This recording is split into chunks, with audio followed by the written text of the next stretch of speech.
Mas eu começo o programa com um quadro que eu sei que você ama e faz diferença na vida de tanta gente, talvez na sua já também. Se não fizer ainda, é para fazer, porque a gente pode viver cada vez melhor com o Amor Exigente. É uma instituição sem fins lucrativos, né, que trabalha com grupos de auto e mútua ajuda, reuniões uma vez por semana, durante 2 horinhas. Você sai dali com meta, coloca em prática e vai vivendo melhor mesmo. É um dia após o outro. É uma organização que cuida de famílias de dependentes químicos, também do dependente químico, faz a prevenção com as crianças, é sensacional. E hoje a gente fala sobre o tratamento do dependente em recuperação e suas comorbidades, que são as doenças que cercam esse dependente. E eu recebo com muita alegria o vice-presidente da Federação de Amor Exigente, que é o Miguel Tortorelli, mas também o Dr. Paulo Henrique Mendes Rodstein, que é psiquiatra, especialista em dependência química, diretor técnico do Hospital Cantareira. Sejam bem-vindos, muito bom recebê-los. Obrigada, Miguel. Melhor. Cada vez melhor com Amor Exigente, sim. Prazer. Doutor, prazer, seja bem-vindo. Senta aqui do ladinho do Miguel pra gente já começar o nosso bate-papo. Você que tá aí assistindo em casa, você é convidado para participar com a gente. Envie já a sua pergunta, a sua colocação, o seu desabafo no 011 950 45 18 40. Esse é o nosso WhatsApp, tá bom? Salva aí no seu telefone. Agora vamos conversar um pouquinho, né? Quando eu falo que na dependência tem comorbidades, que são doenças que cercam essa doença central que é a dependência química, de que doenças eu estou falando, doutor?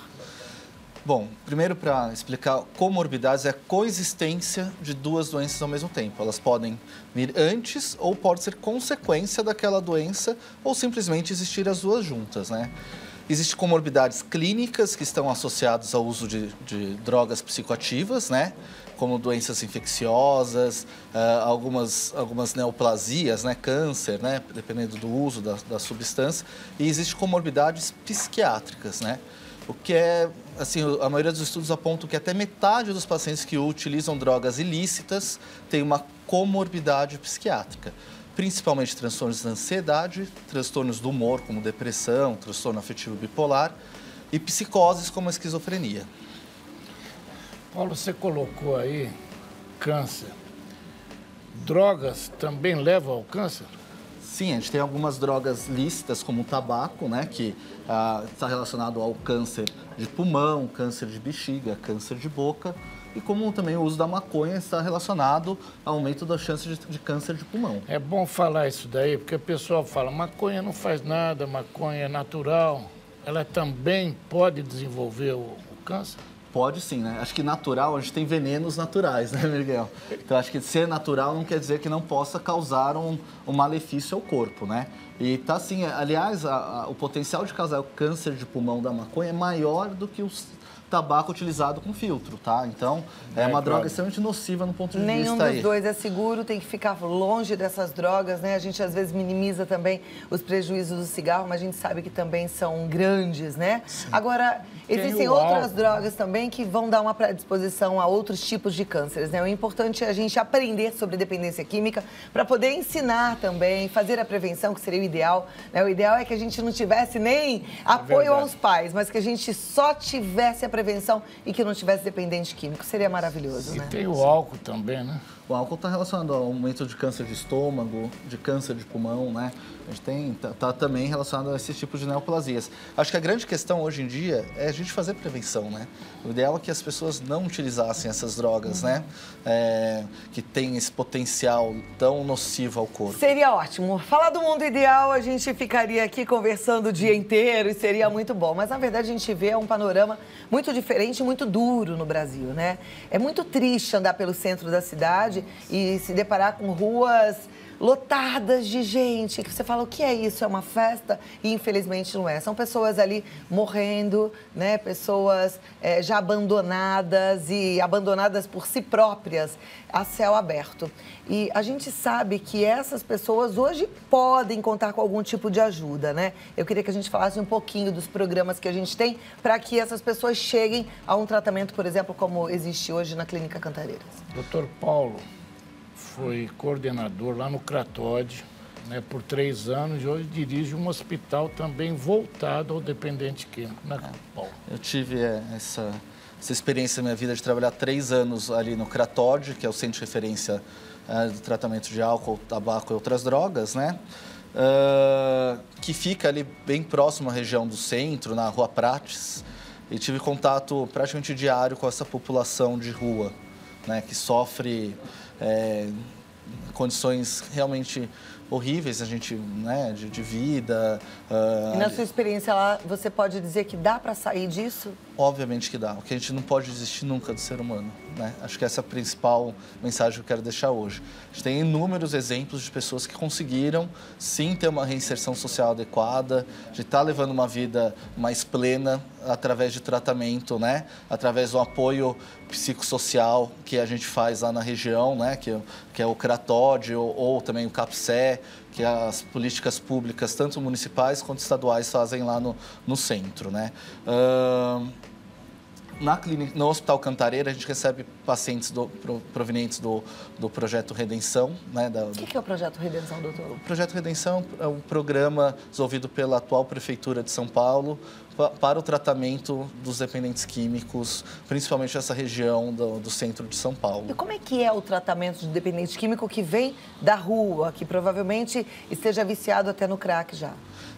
Acho que é a grande maioria. Acho que a grande maioria daquela região, não são todos, tem usuários apenas de álcool, mas a maioria ali é usuário de múltiplas drogas, né? Desde álcool, tabaco, maconha e infelizmente, o crack também. Acho que o tratamento ele precisa ser multifatorial, multimodal, né? Então, com assistência social, psicologia, terapia ocupacional, né? E apoio médico.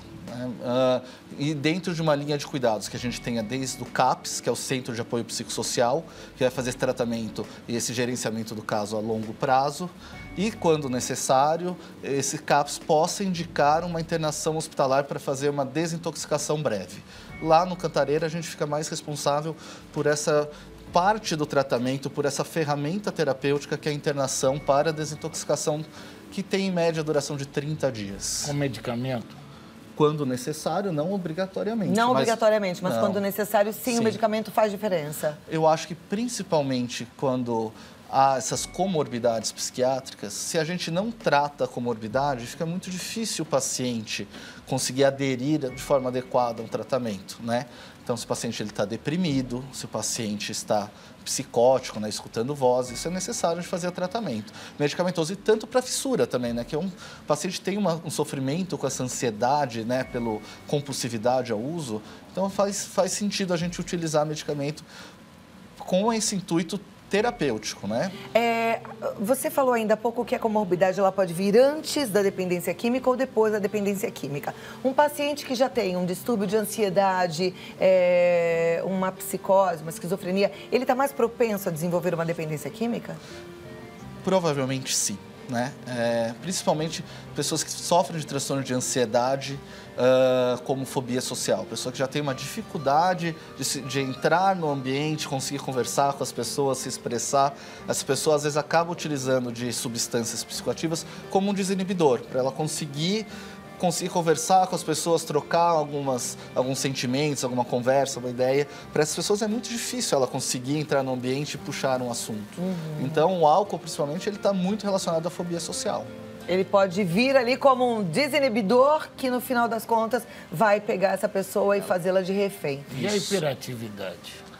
O transtorno de déficit de atenção e hiperatividade está muito relacionado também à dependência química, né? A gente sabe que uma grande porcentagem desses pacientes, mais da metade, vão ter durante a vida adulta também sintomas de dependência química, né? Que a gente vai falar de tolerância,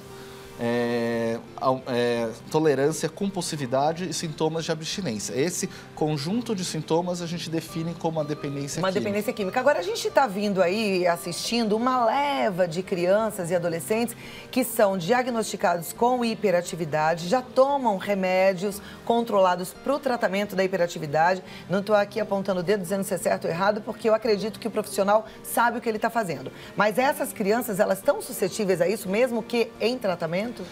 Com certeza o tratamento reduz essa possibilidade. Quando eu falo tratamento, não é só o tratamento químico ou farmacológico.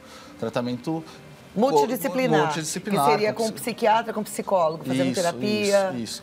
você diminuindo esses sintomas de impulsividade do transtorno de déficit de atenção, isso vai ajudar a pessoa a ter uma menor chance de criar dependência química. Ou seja, para os pais aí, a gente sempre está questionando, né? O que eu faço? Meu filho foi diagnosticado, tem hiperatividade, déficit de atenção. Então, o interessante é realmente procurar ajuda.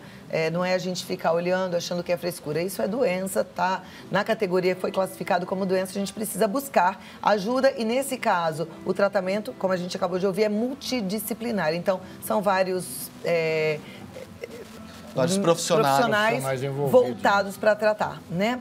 A gente está aqui, o Miguel, a gente está falando sobre a possibilidade de tratamento. Eu até queria te pedir licença, Miguel, se você puder falar, queria que você contasse um pouquinho da sua experiência, porque tem pai e mãe que numa situação de dependência química acha que não tem mais o que fazer, né? A gente acabou de ouvir do doutor que não, que existe sim luz no fim do túnel, que dá sim para tratar, mesmo que seja um problema mais grave, como, por exemplo, uma dependência em crack. Você teve essa experiência na sua própria vida? Nós tivemos dentro da nossa casa, né? Nossa filha. Eu tive uma filha e um filho, tenho 3 filhos, né? A minha filha mais velha e meu filho mais novo entraram no mundo das drogas e chegaram ao crack, os dois. A minha filha teve mais dificuldade, depois vou fazer essa pergunta para o Dr. Paulo, parece que as mulheres têm uma maior dificuldade. E ela chegou a ser internada por 12 vezes. Hoje ela está muito bem, né? Está com 3 anos em sobriedade, né? Se apegou muito à religião. Ela, além da espiritualidade, ela tem uma religiosidade forte. Mas o que a gente pode levar de mensagem é que não existe caso perdido. Não existe caso perdido, né? Nós sempre estendemos as mãos para ela, eu e minha esposa. Frequentamos um grupo de amor exigente há 20 anos. Hoje coordenamos, eu, os dependentes químicos, minha esposa, né, a família, coordena grupos de apoio.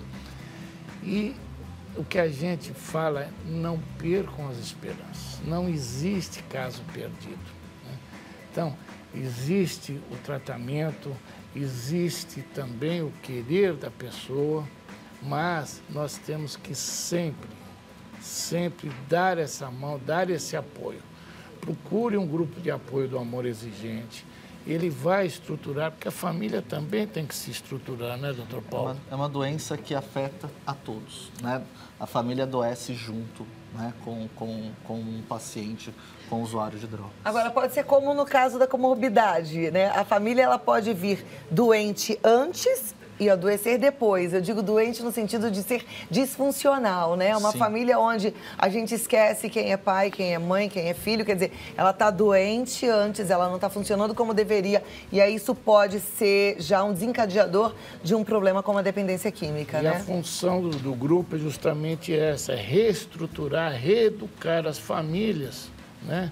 Amores, a gente faz isso, né? Isso é maravilhoso. É o grupo Daí que você faz. retoma o seu papel de pai, de mãe, filho de filho, vó de vó, e assim vai. E eu digo que às vezes a família pode representar uma comorbidade de vir antes, porque, por exemplo, a história do Fábio, que a gente vai compartilhar com você agora, que está em recuperação, fala bem disso. Ele chegou ao fundo do poço, entrou no mundo das drogas, seguindo os passos do seu próprio pai, que era dependente. Então, é uma história que ele compartilha com a gente agora e que nos ensina bastante. Presta atenção.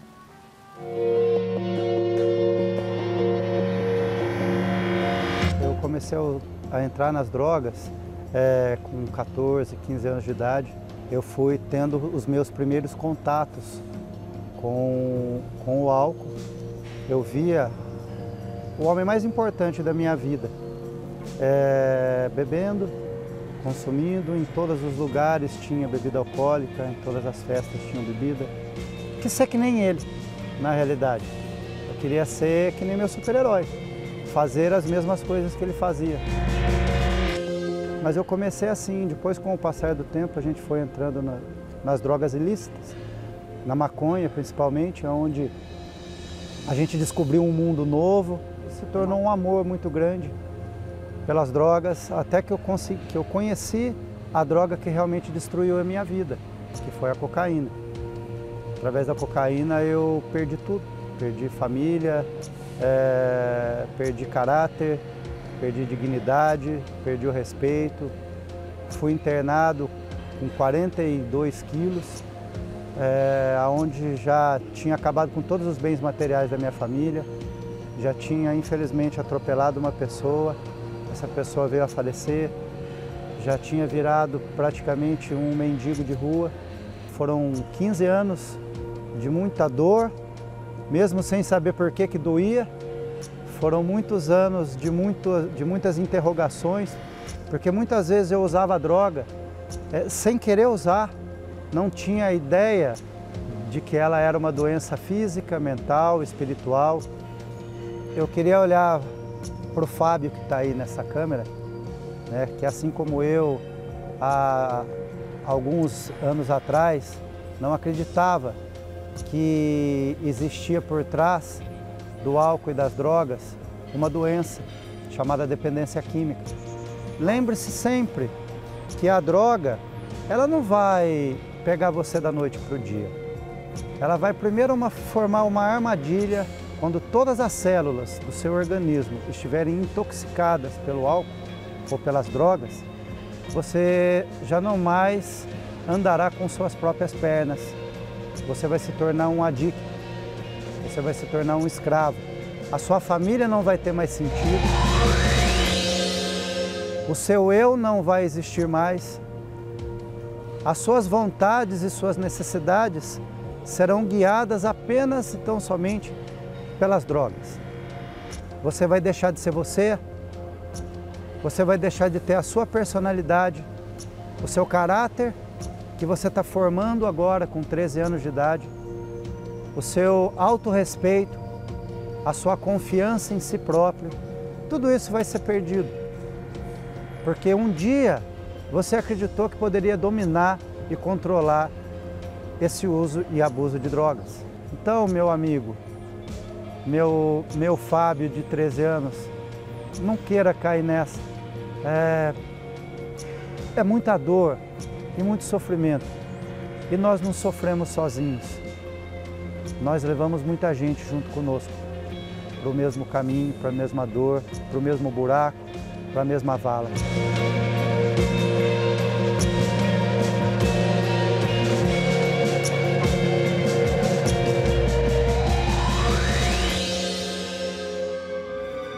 Obrigada, Fábio, por abrir o coração, obrigada por contar a sua história e sensibilizar outros, né? Ele até se refere ao Fábio que está aí do outro lado. Pode ser José, pode ser João, pode ser Maria, pode ser Marta, Paula, enfim.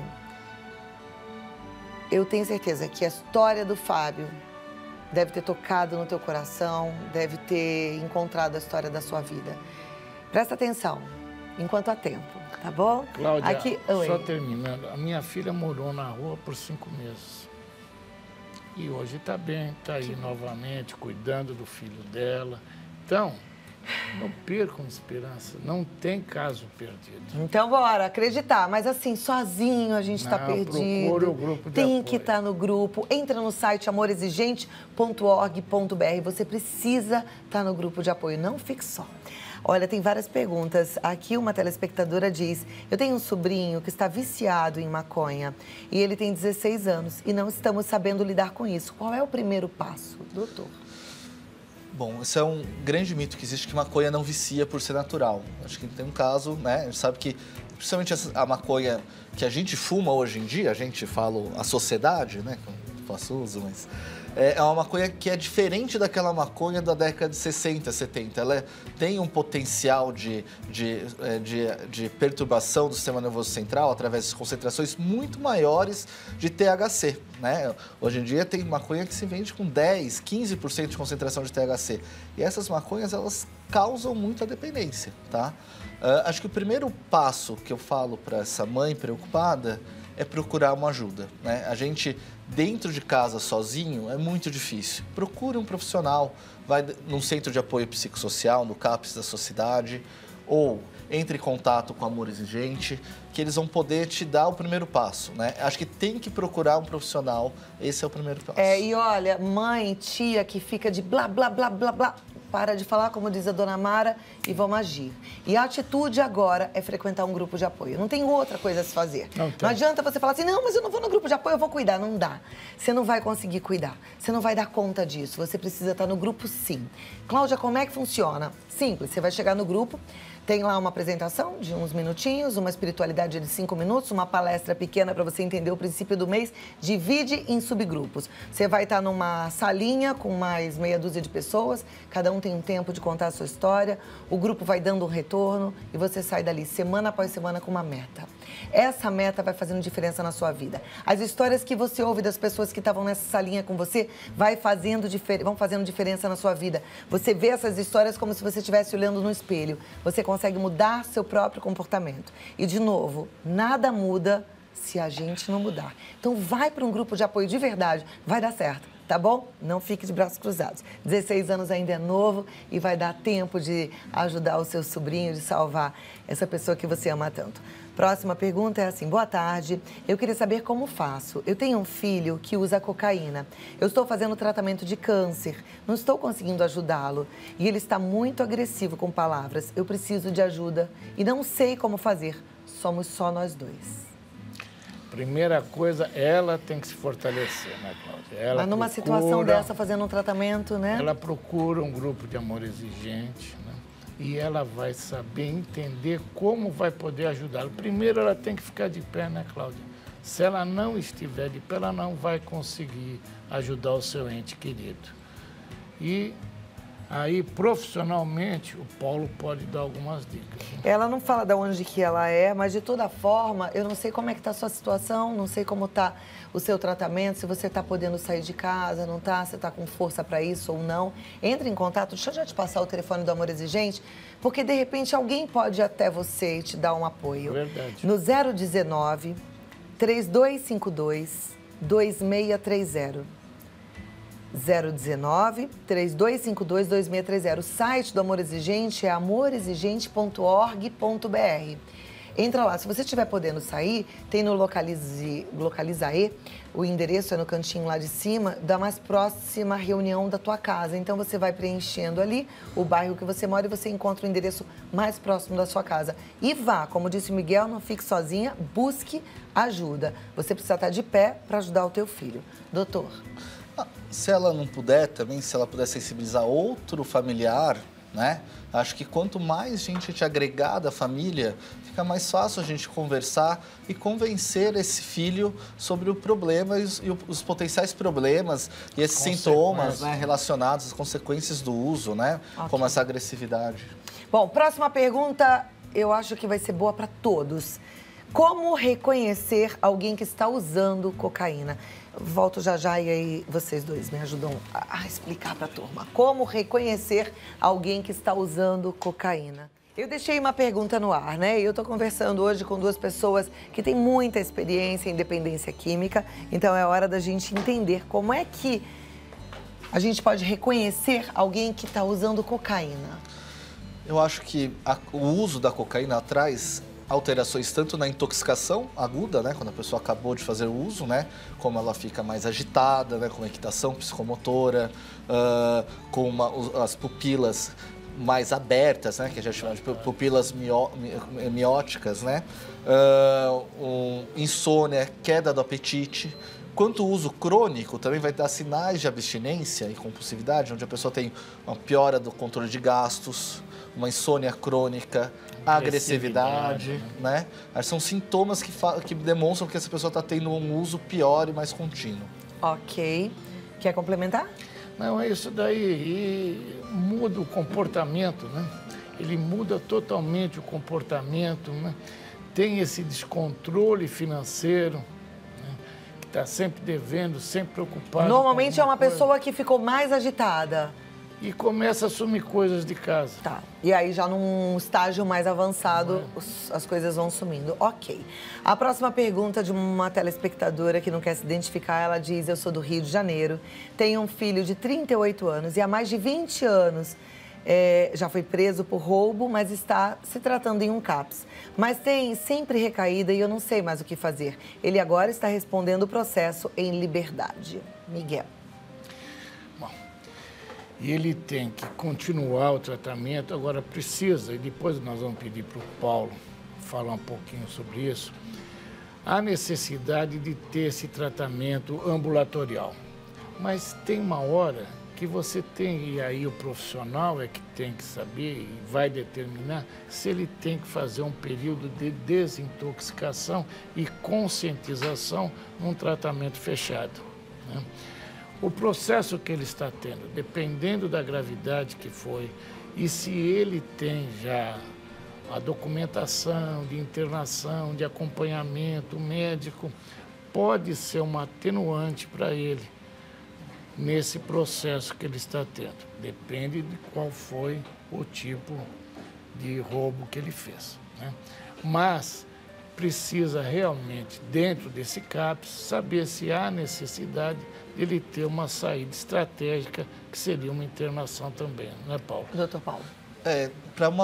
Não para a totalidade, mas para uma grande parte dos usuários de substâncias psicoativas, a doença vai ser uma doença crônica, né? Que a pessoa vai continuar tendo sinais e sintomas de fissura, de abstinência, às vezes para o resto da vida. E, por vezes, tendo lapsos, né, que são pequenos usos durante a vida, ou recaídas, que seria um uso mais intenso, né? Voltando a um patamar de uso já parecido com aquele que teve no início do tratamento, né? Eu acho que essas pessoas que têm esse padrão de uso crônico, né, de doença crônica, necessita fazer o tratamento para o resto da vida, né? Tanto o tratamento psíquico quanto o tratamento médico. Então, o que eu oriento também é não desistir do CAPS. Por mais que ele recaiu, leve o seu filho todos os dias no CAPS, converse com um profissional de referência. Ok. A gente tem que estar sempre atento, né? E entender o que é a doença é a melhor forma da gente lidar com quem sofre com a dependência química. E, na verdade, a gente também lidar com as nossas doenças em função dessa dependência. Por isso que eu falo, não fique só, busque um grupo de apoio. É importante você estar firme para poder ajudar o seu filho, né? Cláudia, tem uma coisa. Normalmente, né, quando se está um tratamento, e o Paulo colocou no início, existe um período que ele tem que tomar uma medicação. E às vezes, né, eu conheço vários, que chega um momento que ele acha que já está bom e mesmo sem um profissional médico suspender a medicação, ele suspende por conta aí própria. Isso daí pode ocasionar uma recaída ou um lapso. Principalmente quando a gente está falando de comorbidades, como a depressão, que a gente sabe que 1/3 dos pacientes que têm depressão vão ter vários episódios durante a vida. Então, para uma grande parte dos pacientes que têm depressão, a depressão também é uma doença crônica. Se a pessoa para de tomar o remédio o antidepressivo, a pessoa entra num episódio de depressão, fica mais triste e fica mais vulnerável, né, a ter uma recaída do uso da substância. Então é tem que estar sempre atento e sempre em tratamento, né? Próxima pergunta, olha, bem interessante aí, falando de um pai que usa maconha e o filho agora. A nossa telespectadora, ela é do Guarujá, Magno, Guarujá, São Paulo. É telespectador? Enfim, ele fala assim, olá, boa tarde, parabéns pelo tema. O pai do meu sobrinho fuma maconha há 60 anos e o meu sobrinho também fuma. Hoje, o pai está meio enlouquecido, querendo agredir o filho, tanto com palavras como fisicamente. O meu sobrinho é trabalhador, mas se nega a deixar o vício. O que fazer para falar para ele parar com isso? Como abordar esse assunto? Bom, isso é um caso extremamente grave, né? 60 anos já de uso de substâncias. Esse é o pai, né? O sobrinho deve ser... mais novo, né? Imaginar que há 30 anos. A primeira coisa, acho que é conscientizar a pessoa dos malefícios, né? Apesar dele achar que não está tendo malefício, acho que mostrar para ele, né, que ele fica mais irritável, que ele pode ter insônia, né? Às vezes a pessoa usa uma substância, por exemplo, a maconha, para falar, eu tenho insônia, eu vou fumar maconha, que ela me relaxa e eu consigo dormir melhor. Mas você vê que essa pessoa tem que cada vez usar doses maiores e todos os dias maconha para conseguir dormir. Então mostrar para a pessoa que, na verdade, o que ela acha que é um remédio para ela, às vezes é o que está causando todos os malefícios. Está sendo um veneno, né? E pode ser um sinal de uma comorbidade, né, Paulo? Sim. Sim, a pessoa ela acaba achando que a maconha está tratando aquilo e, na verdade, ela está causando aquela comorbidade, Agora, né? Você vê que esse pai já está agressivo.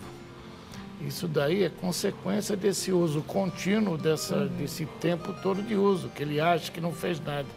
mas realmente fez, né? Sim. O Acho que cérebro talvez dele. mostrar a condição do pai como ele está, e se ele, né, comparar, se ele quer... E outra- Aliás, eu quero chamar muito a atenção de todos e desafiá-los mesmo a pesquisar sobre a maconha, né? Tem muita gente que não sabe mais do que se trata, tem uma experiência antiga em relação à maconha, acha que ela é a mesma de anos atrás, não é, mudou. Eu quero também desafiá-los a pesquisar sobre os países onde a maconha foi legalizada, liberada, para ver o que é que está acontecendo em cada um desses lugares, para que você não saia aí falando, levantando uma bandeira sem saber de fato o que é que está acontecendo. A coisa não é colorida como você pensa, ela é bem complicada e a gente já vê consequências muito drásticas em países cuja liberação e legalização aconteceu. Cláudia, só mais um detalhe.